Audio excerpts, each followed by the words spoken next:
L'enseignement d'aujourd'hui a pour titre La vie, la mort et la résurrection de Christ, troisième partie. Ésaïe chapitre 53, le verset 4.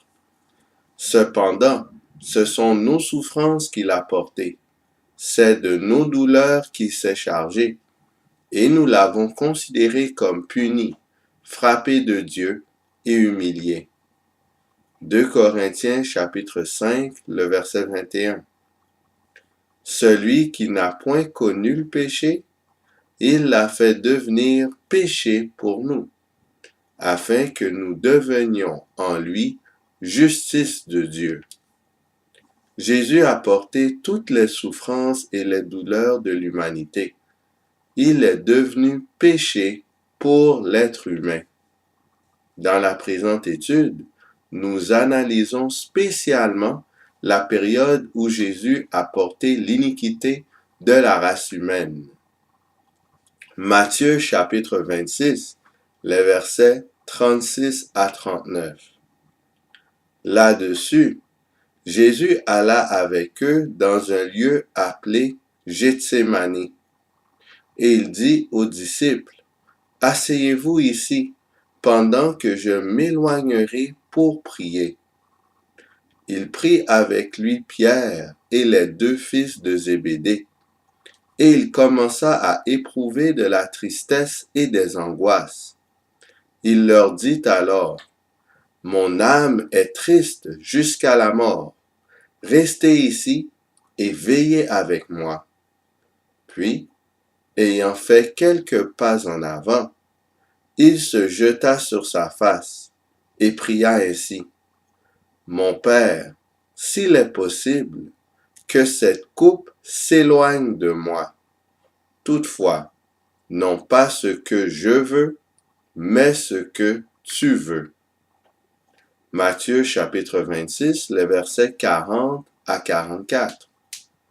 Et il vint vers les disciples, qu'il trouva endormis, et dit à Pierre, « Vous n'avez donc pu veiller 1 heure avec moi. Veillez et priez, afin que vous ne tombiez pas dans la tentation.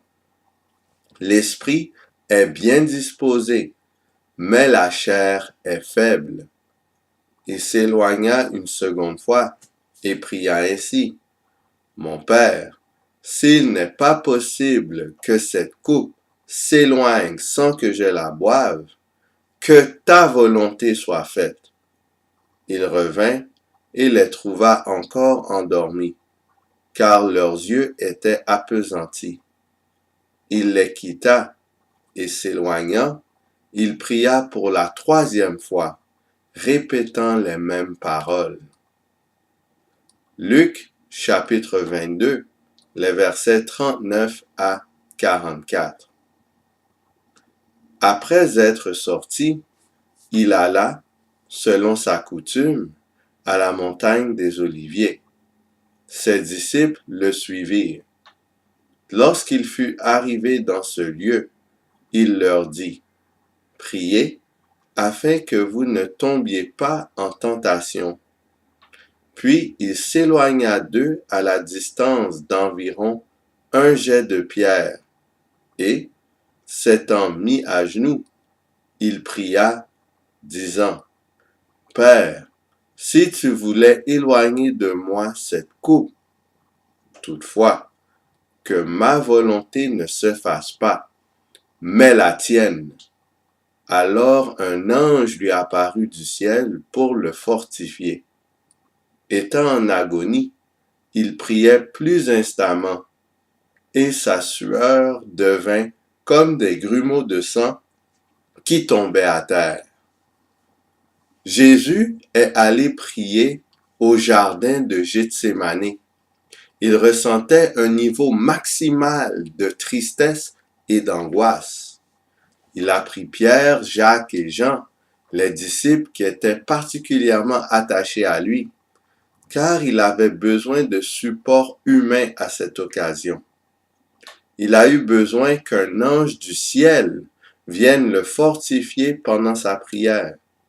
Il agonisait et sa sueur devint comme des grumeaux de sang Jésus, qui est Dieu, avait très peur de boire la coupe.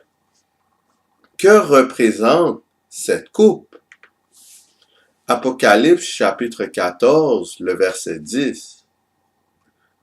Il boira, lui aussi, du vin de la fureur de Dieu, versé sans mélange dans la coupe de sa colère, et il sera tourmenté dans le feu et le soufre, devant les saints anges et devant l'agneau. On voit que la coupe contient le vin de la fureur de Dieu. La coupe elle-même constituait la colère de Dieu. L'impie devra boire cette coupe pour ensuite mourir. Le vin de la fureur de Dieu est versé sans mélange dans la coupe de la colère. Que représente le mélange? Psaume 75, les versets 3 et 4. Au temps que j'aurai fixé, je jugerai avec droiture. La terre tremble avec tous ceux qui l'habitent. Moi, j'affermis ses colonnes. Psaume 75, le verset 9. Il y a dans la main de l'Éternel une coupe, où fermente un vin plein de mélange, et il en verse. Tous les méchants de la terre sucent, boivent jusqu'à la lie. Le psalmiste Asaph associe la coupe à un jugement, une punition sévère contre les méchants. On voit aussi que le vin est ici rempli d'un mélange. Psaume 77, les versets 8 à 10. Le Seigneur rejettera-t-il? Psaume 77, les versets 8 à 10. Le Seigneur rejettera-t-il pour toujours? Ne sera-t-il plus favorable? Sa bonté est-elle à jamais épuisée? Sa parole est-elle anéantie pour l'éternité? Dieu a-t-il oublié d'avoir compassion? A-t-il, dans sa colère, retiré sa miséricorde? Le même psalmiste Asaph se demande si la punition de l'Éternel allait durer éternellement contre Israël. Il se demande si Dieu, en infligeant son châtiment, manifestant ainsi sa colère, avait entièrement retiré la miséricorde, la compassion et la bonté envers Israël. Il craignait que le peuple d'Israël avait été rejeté de façon définitive et ne jouissait plus de la faveur divine.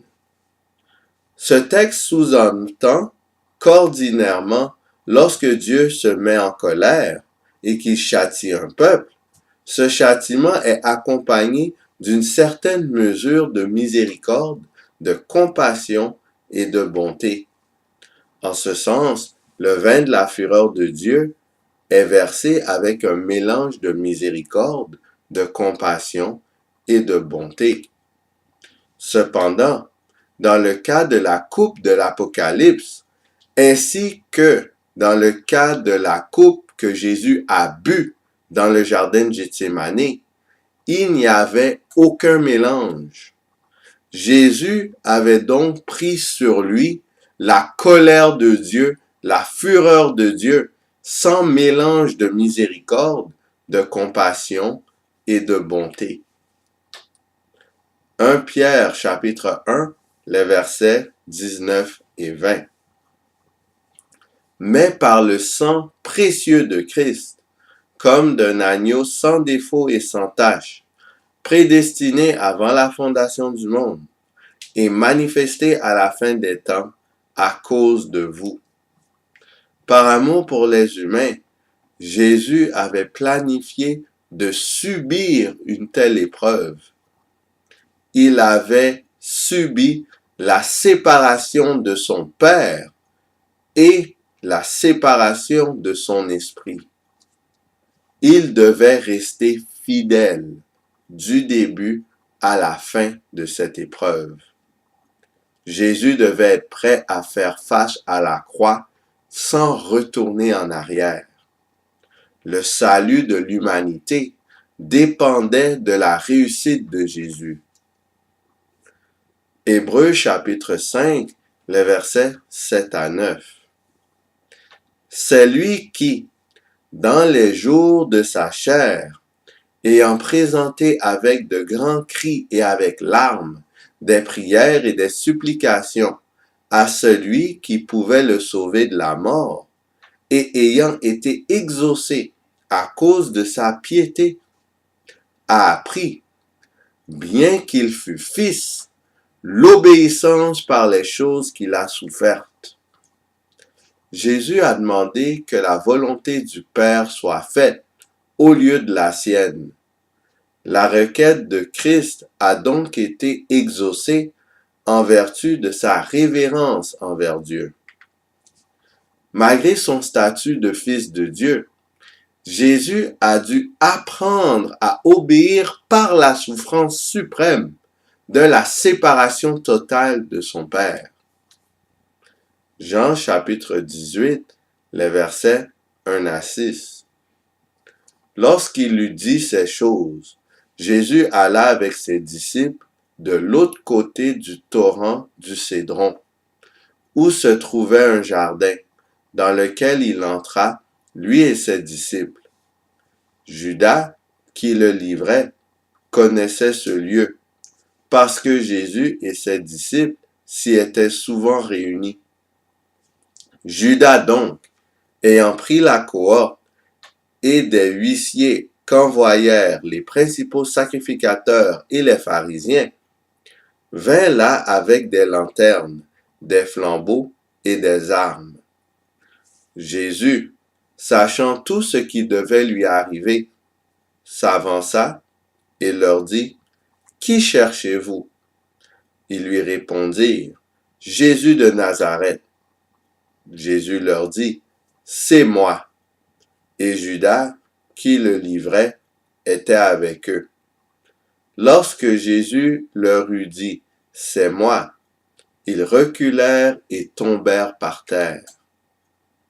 Jean chapitre 18, les versets 7 à 12. Il leur demanda de nouveau, « Qui cherchez-vous? » Et ils dirent, « Jésus de Nazareth. » Jésus répondit, « Je vous ai dit que c'est moi. Si donc c'est moi que vous cherchez, laissez aller ceux-ci. » Il dit cela afin que s'accomplît la parole qu'il avait dite. « Je n'ai perdu aucun de ceux que tu m'as donnés. » Simon-Pierre, qui avait une épée, la tira, frappa le serviteur du souverain sacrificateur et lui coupa l'oreille droite. Ce serviteur s'appelait Malchus. Jésus dit à Pierre, « Remets ton épée dans le fourreau. Ne boirai-je pas la coupe que le Père m'a donnée à boire? » La cohorte, le tribun et les huissiers des Juifs se saisirent alors de Jésus et le lièrent.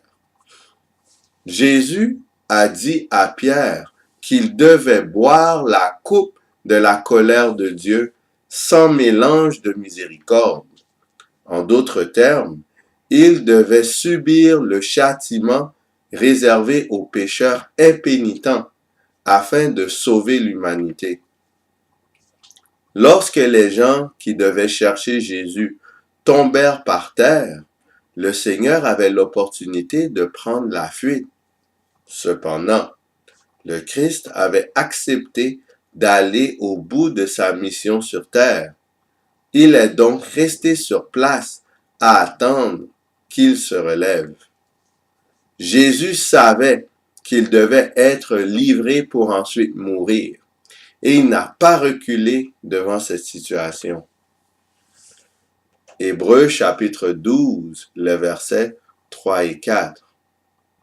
Considérez, en effet, celui qui a supporté contre sa personne une telle opposition de la part des pécheurs, afin que vous ne vous lassiez point, l'âme découragée.